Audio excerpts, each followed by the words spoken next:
Hey guys. Sorry, very sorry, but take two because last time really just ended up as a train wreck. Uh, yeah. It's kind of unfortunate, but this girl is staring at me and everything seems dark and Gamma doesn't seem to do much. Well, there's that, but that looks pretty terrible. I don't know, man, but anyways, let's take Creepazoid out of here and get her out of here. Yeah, there's nothing more in that closet that I can tell, but there is some movable stuff over here. A bed with like a weird bunch of white stuff in the middle of it. And as you can see, there's a trap door in the floor here. Also, spoiler, this mission contains an incredibly long readable that that I started reading in a crappy accent and then it just never stopped and I was begging for mercy. Begging, I tell you.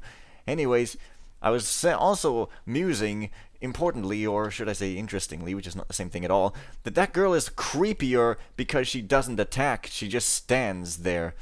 And things like, the Shale Bridge Cradle in Thief 3, it's brilliant, but even there, they just can't do anything about a boat.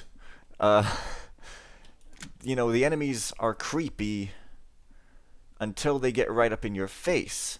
And then they're not as creepy because all they can really do is just attack you. And where the heck is the key to that room? What? Oh yeah, there is none. It's a lock pickable thing. Yeah. So it's actually kind of more effective if she just stares at you, because then you keep feeling the fear of something there. And anyways, this is like the hidden library or whatever, the locked library anyway. I guess you don't have to hide something to lock it. In fact, locking it might be considered an alternative to hiding if you're not too picky. I guess I'm supposed to... Man, too many keys to drop things around here. Anyways, this is the library, and you've got your books here, and there was somebody who was opening up a wall with a book in that one note, you remember? But I forgot about this door last time that I saw, so I didn't actually go into it at all. So let me remedy that if I can frickin' find the key. Or did I just pick it up already? I don't know. I think I need to open the shelves. Anyways, if you recall this note here, somewhere or other, it is... I don't know. There you go. She goes, okay, I saw a guy in the library and he was disappearing and it was magic. What? I pressed the wrong button. My fingers are not on the right keys here, having to play two engines at once. Anyways, it's in the note, and the place that you want happens to be, you have to stand on a chair because that's what she said. He stood on a chair and it happens to be in this side. And then you open this room here, and I think that's a housekeeper's key, not the library key. Also, I think I missed some loot in another room around this place. Funny you never find stuff when you're looking for... Oh, it's probably here. Whoop-de-doo, it's another opening desk with a key in it. And anyway, you kind of go over here to unlock the door and uncover the walls and break down this bare place. Yes, the room that I'm talking about with loot that I may have missed, I think is kind of around here somewhere. Maybe. Except not, it's way over here. Bingo. There we are. And I think that's it. Oh my god! She fell down. And...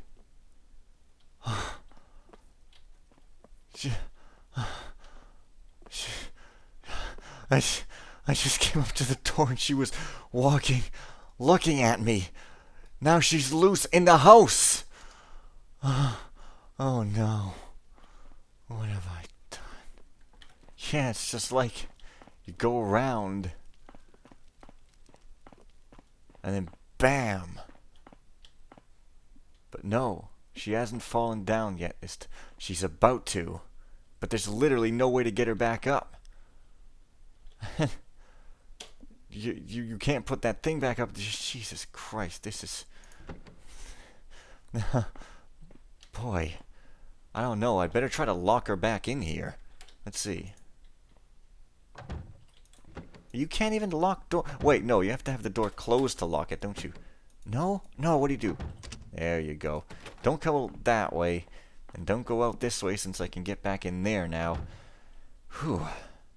Whoops. Uh-oh. This door doesn't even have a key or something. None. Well, that's inconvenient. Anyways, now maybe I can unlock this door at the end here. It's gonna be freaking fantastic. This is a little bit of a low-key episode, I suppose. Also, this door's a little long and tall. Oh, that's this. Well, of course then. Well, what's the master bedroom's key? Oh, wait, that was an actual spoiler. I haven't got to that part yet. Whoops! Anyway, better open this thing up again. And it doesn't make a noise. It's got like this screech mark on the ground, but it doesn't make a sound. I think this mod could use a bit more sounds. Just, it feels a bit bare in the audio department. It's a bit naked, a bit, you know, disappropriate. Wait, what's this? Something I missed? A special bill. Okay, what have we got here? My dear Lord Edridge, thank you for your patronage. To wit... Oh, wait, please allow me to submit this bill as requested to be handed only to you and settled by you personally, to wit, fitting out of secret room, fitting out of book switch, fitting of switch in room, and the total. Oh, okay, so that's just a neat little thing here. Anyways, this book is as thick as the Bible, and that's not a deception. It is actually very long and makes me question if I should really go and read it, but, well, I don't know. Maybe I should. I'll at least, yeah. Well, anyways, Conrad is a guy, apparently. Conrad, it came to me you may be in a haste, so here I do summarize. Only intense red light can open the crystal petals. The heart gives salvation but once, then brings evil, and must change hands with intent. Only after good fortune can it change ownership or be destroyed. It can be destroyed only if pure water takes it. Its true owner is now Sam Middleton, whose remains are in the room of interrogation. The key is with the heart. My research concerning the heart. Lord John Edridge. Conrad, my son, in these pages are many years of research. If you are reading this, then it is likely I am dead. I beg you study this book, or you will be in great danger. Ignore that nonsense. In the front hall is quoted the ancient pagan lament of Uthax and Alicia, whose tears it claims formed the gemstone we know as the Heart of Lone Salvation. In fact, this jewel was formed from the fusing of two red opals and uncovered by pagans long ago. Their primitive thoughts must have pondered its nature and poetically worded the legend. But much later, Obrenard, a mage philosopher, was trying to promote the best of intentions from his students. He taught that no artifact of itself could have magical properties, but seemed so imbued only by the feelings and beliefs of the minds of men and other creatures. Through conjured transferences, he seemingly gave the stone immense potency for good in those who used it. But so that they might not cling selfishly to it, he also endowed it be benevolent but once for each owner. Thus, he thought, they would then pass on this wonder to do good throughout the world. Of course, he could not directly give the stone any authority of its own. He gave the power to man's mind. The stone was merely a focus of attention. Even knowing this makes no difference. It fulfills itself how it will. Magic has a life of its own, and a way of its own. Through the centuries, working both with the utmost intent of Obrenard's vision, and the wickedness of men, which Obrenard underestimated, the stone tilted the balance to force its owners to pass on the gem. After once bringing good, it thereafter tended to bring ever-increasing calamities and sufferings. While its goodness only came about through conscious use by its owner, its evil flowed out endlessly without request until ownership was passed to another. If misused, withheld, it is said to raise up a creature to defend it, a dreadful many-legged beast. I do not know if this is true. I have never seen such. But such an image, a symbol, was common on connected artifacts and documents that I discovered. Magic has no respect for the changeable laws of man. Ownership is one of definite intent, not court papers, nor declarations, nor even placement. And this brings us up to date. Prepare yourself for a shock. I, Lord Edridge, am not the owner of the Heart of Lone Salvation. The owner is a common thief named Sam Middleton. Why lie? As a young indigent, I too spent my nights taking what was not mine. Burglary to brigandry was my fare. In this underworld I heard of the heart, and set my mind to find it. After years of far travels I discovered it in the bony clutches of a hermit who little knew what it was. But I was in no doubt what it was. I used it to acquire the entire wealth, title, property, and estate of Edridge. all I ever wanted: secure, abundant supply, immense prestige, respect, and admiration. Moreover, the heart made me the genuine lord of the manor, no mere impostor. Strangely, when the coat of arms was ordered, it arrived with an image of the beast at its center. I did not challenge the ways of the heart. I was too happy. Visitors from afar came to admire the stone which I displayed. They only knew it brought me luck, seemingly made me invulnerable to the whims of fate. How they gazed in wonder not only at the stone, but at me. I could not give that up, so I kept secret that I had long since passed on the stone to another. I gave the stone to your sister Martha on her 12th birthday. I hoped she would become the greatest lady in the land and a credit to her family. But she had only two heartfelt wishes. One was to become an artist, a mere painter, a girl, my daughter, a dauber of oils. She began to sketch and draw, simply at first, but soon even I could see the potential. I was aghast. The great Lord Edridge and his daughter paints portraits. They were not even the landed gentry that she drew, but peasants, low stock, old friends. And that was her second wish. When we moved from the old side of Bridgeport, she left behind her companions. Only a girl called Agnes Smith, a mere smithy's child, came for a few hours each month to a park nearby, without my knowledge or consent. Martha complained of being lonely, though Lord Rodney's cousins often visited. They were best blood. So when I heard about Agnes, let's say I arranged a little accident. It was for the good of the family, you understand. Anyway, I was being moved by the stone, I'm sure. After Agnes's death, Martha started to deteriorate. Her mind just regressed. I kept her out of sight as a bedridden invalid, but eventually had to act. A painter in the family was one thing, lunacy quite another. I sent her far away to live in the country with her old friends, but she was still the owner of the heart and descending into deeper madness. For years I displayed the heart as if it were mine, and all this time it sucked the mind and humanity out of Martha. Then, last year, an opportunity arose. A gutter thief crept in and stole some valuables, including the heart. He was hacked badly by guards, but must have used the heart, for they cannot explain how he recovered and outran them down the west corridor. He had gone to ground by the time I was roused from my sleep. I knew to the heart he was now the owner as surely as was I when I tore it from the hermit's bony grasp and ran him through with my blade.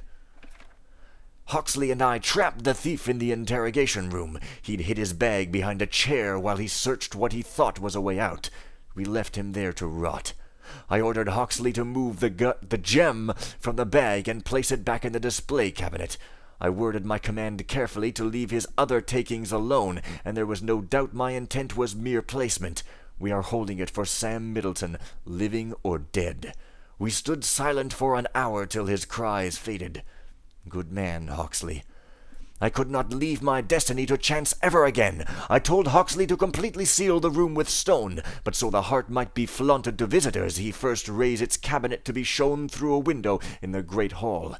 The cabinet is indestructible. So constructed, there is only one way to open it. Only intense light, as blood-red as the heart itself, can unfold its crystal petals, and the only powder that can burn with such light is sealed within the display room. And now we come to the nub of this lengthy discourse. Should you ever be in deepest difficulty, and only then, if you can break down the stones and enter therein to extract the heart, use it wisely, but once only. There is no need of spells or incantations. It responds to its owner's will as surely as your arm raised your sword when you wish. You just use it. Be sure you have a plan for the heart to be sold on to someone else first. It might take years for its evil to work its way with you, but it surely will. I have read many stories of former owners down the ages. It must be a deliberate, intentional act of giving or taking. You can sell it or have it stolen, but you cannot just discard it. It won't let you. It can never be destroyed save by letting pure water take it irrevocably from you. But who would be so foolish as to sacrifice its high price it would fetch? Your loving father, Lord John Edridge. Well, that's the book.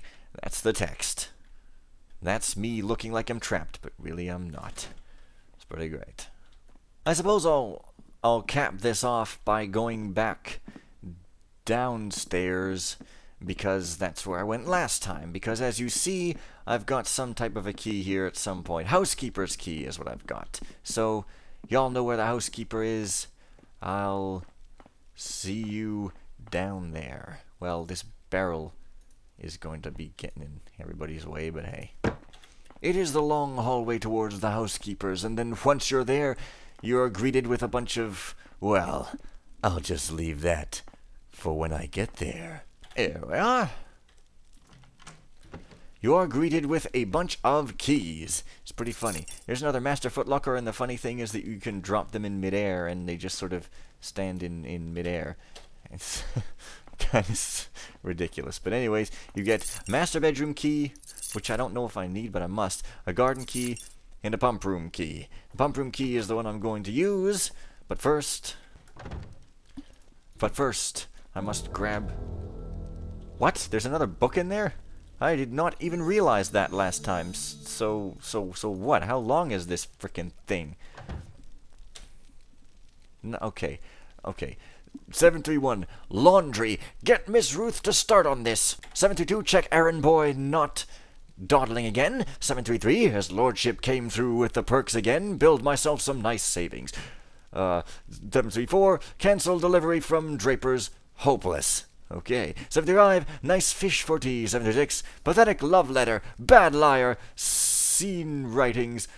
Told wife and son Martha lives in country with friends. Wretch walled upstairs. Scars, sores.